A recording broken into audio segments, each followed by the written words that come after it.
cilvēku priekšstats par saldējumu ražotni gan jau ir, ka te ir ļoti augsts un drēb cilvēki un knapi ziemas cepurēs strādā, bet nē. Šobrīd mēs atrodamies vietā, kas tiek dēvēta par Latvijas saldējumu galvaspilsētu Rūjienu.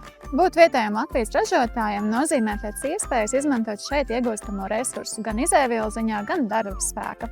Ražotne darbojas kopš 1912. gada. Rūjienas saldējums nav tikai produkts, un viena no pamatvērtībām ir sapņi, kurus mums ir drosme un iespēja izaugot piepildīt. Kā piemēram mūsu logotipā motocikls simbolizē bērnības sapņus, kurus esam pietiekami drosmīgi, lai piepildītu.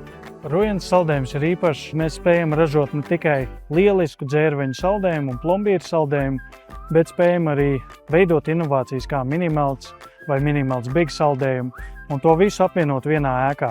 Saldējuma tapšana ir diezgan interesants un sarežģīts process. Sākam, protams, no izēvielām, kuras jau pēc tam samiksējam, sakombinējam kopā, uzsildam, kad masa ir atdzesēta, tālāk jau padodam uz attiecīgo iekārtu, kur tā tiek formēta, sagatavota jau attiecīgajos iepakojumos. Šeit ir diezgan adekvāta temperatūra 15 līdz 18 grādi, kas ir arī ikdienā.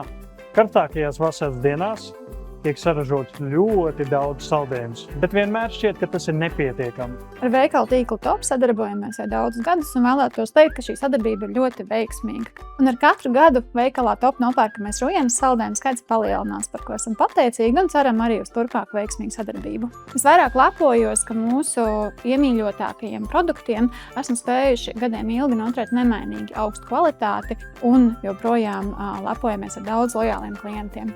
Cilvēki parasti nezina, ka joprojām esam 100% vietējais latviešu uzņēmums, ar ko arī ļoti lepojamies. Visaugstākais saldējuma patēriņš ir valstīs, kurās ir arī visaugstākais laimes indeks. Līdz ar ko varam teikt, ka saldējums tas ir ekvivalents dzīves kvalitātei un apmierinātībai. Tāpēc būsim laimīgi un ēdīsim saldējumu.